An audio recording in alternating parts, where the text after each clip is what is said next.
سب سے پہلے روزہ چھوڑنے کے آزار سے میں اس کا آغاز کروں گا کہ کچھ ایسے عذر ہوتے ہیں جس کی بنا پر اگرچہ روزہ فرض ہے لیکن شریعت اجازت دیتی ہے کہ روزہ چھوڑ دیا جائے۔ ان میں سے سب سے پہلا عذر ہوتا ہے سفر۔ پہلے سفر کی تعریف، شرعی سفر کی تعریف یاد رکھیے گا کہ اگر کوئی اپنے شہر کی حدود سے باہر نکل جائے اور ارادہ یہ ہو کہ کم از کم 92 کلومیٹرز دور جاؤں گا تو وہ شرعی طور پہ مسافر ہو جاتا ہے۔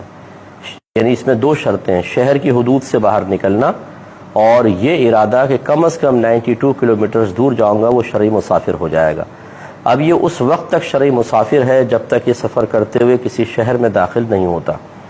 شہر میں داخل ہونے کے بعد دیکھیں گے وہ شہر ہے کیا۔ اگر تو ایسا شہر ہے کہ جہاں اس کی پیدائش ہوئی ہے، ابھی جس کو آبائی وطن کہتے ہیں، یا ایسا شہر میں داخل ہوا ہے کہ جہاں پر یہ مستقل رہائش رکھے ہوئے ہے، جیسے شادی کرنے کے بعد آدمی ٹھہر جاتا ہے، اس طرح کے کوئی آبائی وطن اس کو کہتے ہیں، اگر ایسا ہے تو جیسے اس شہر کے اندر داخل ہوگا تو مسافرت ختم ہو جائے گی۔ لیکن اگر ایسا نہیں ہے بلکہ ہم کسی کام کے لیے بعض وقت شہر میں جاتے ہیں تو ہم شہر میں پہنچے تو اب یہ دیکھیں گے کہ 15 دن یا اس سے زیادہ ٹھہرنے کی نیت ہے یا نہیں۔ اگر اس ایک مقام پر ہی 15 دن یا اس سے زیادہ ٹھہرنے کی نیت ہے تو اب مسافرت ختم ہو گئی، مقیم ہو گئے۔ لیکن اگر 15 دن سے کم ٹھہرنے کی نیت ہے تو اب بھی مسافرت باقی رہے گی۔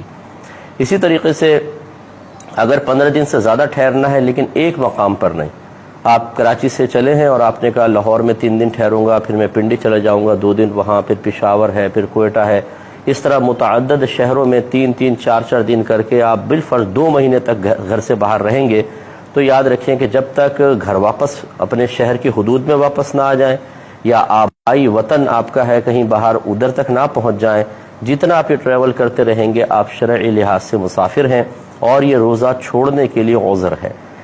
اور شریعت اللہ تبارک و تعالی اچھی طریقے سے جانتا ہے کہ آگے کیا کیا ماحول ہوگا، کس طریقے کی جدید ایجادات ہوں گی، کتنے سہولت والے سفر ہوں گے۔ اس کے باوجود اللہ تبارک و تعالی نے نفس سفر کو بنیاد بنا کر روزہ چھوڑنے کی اجازت دی ہے۔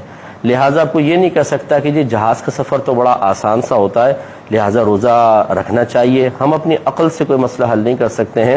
اللہ تعالیٰ عالم الغیب ہے، وہ جانتا ہے قیامت تک کیا کچھ ہوگا، اس کے باوجود اس نے رخصت دی ہے تو بہرحال کوئی اس رخصت سے فائدہ اٹھا سکتا ہے۔ لیکن روزہ رکھنا ہمارے حق میں روزہ چھوڑنے سے کہیں زیادہ بہتر ہے۔ اگر کوئی دوران سفر بھی روزہ رکھنا چاہے تو رکھے، یہ افضل ہے، لیکن اگر وہ ترک کر دیتا ہے تو گناہگار نہیں ہوگا۔